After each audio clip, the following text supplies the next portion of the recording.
చేపలు ఆరోగ్యానికి మంచిదంటారు. అది నిజం కూడా. అయితే ఏ చేపలు మంచిది?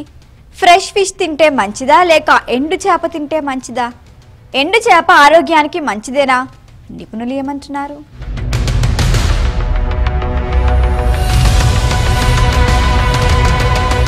భారత్లో 90% ప్రజలు ఫ్రెష్ ఫిష్ తింటారు. ఓ 10% మంది మాత్రమే ఎండు చేప తింటారు.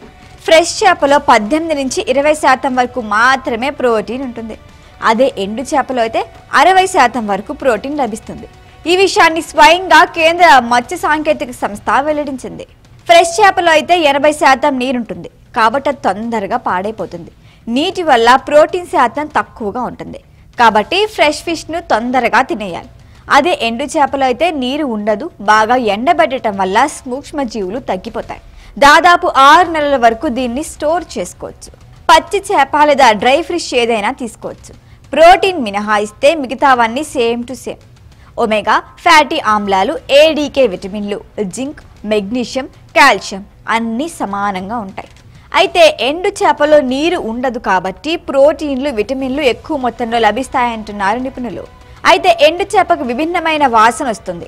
చాలా మందికి ఆ వాసన నచ్చదు. అది నచ్చితే కనుక ఎండు చేప తినటం ఉత్తమం అంటున్నారు. న్యూట్రిషనిస్టులు మాత్రం ఎక్కువగా ఎండు చేపలే తినమని చెబుతూ ఉంటారు. పురుగులు పట్టకుండా ఉండేందుకు, ఇంకా ఎక్కువ రోజులు నిల్వ ఉండేందుకు చేపలకు ఎక్కువ ఉప్పు తగిలించి ఎండబెడతారు. కాబట్టి ఉప్పు ఎక్కువగా ఉండే ఎండు చేపల్ని బీపీ పేషెంట్లు తినకూడదు.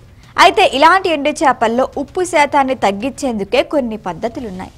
ఓసాల్ట్ పద్ధతిలో ఉప్పుకి కాస్త షుగర్ కూడా జత చేసి చేపల్ని ఈ పద్ధతిలో ఎండపెడతారు. ఇలా చేయటం వల్ల చేపల ఉప్పు శాతం తగ్గుతుంది. ఇక వంట చేసే ముందు 40 డిగ్రీల సెంటీగ్రేడ్ వరకు వేడి చేసిన నీటిలో ఎండు చేపని 30 నిమిషాల పాటు పెడితే అందులో ఉప్పు శాతం తగ్గిపోతుంది. ఇదొక మంచి పద్ధతి. లేదంటే నీటిలో ఎక్కువగా ఎండు చేపను కడగడం వల్ల కూడా ఉప్పుని తగ్గించవచ్చు. 1 కేజీ పచ్చి చేప తింటే 200 గ్రాముల ప్రోటీన్ వస్తుంది. అదే కేజీ ఎండు చేప తింటే 600 గ్రాముల ప్రోటీన్ వస్తుంది. మంచి పోషకాల విలువలు కావాలంటే ఎండు చేప తినటం అంత ఉత్తమం లేదంటున్నారు సైంటిస్టులు.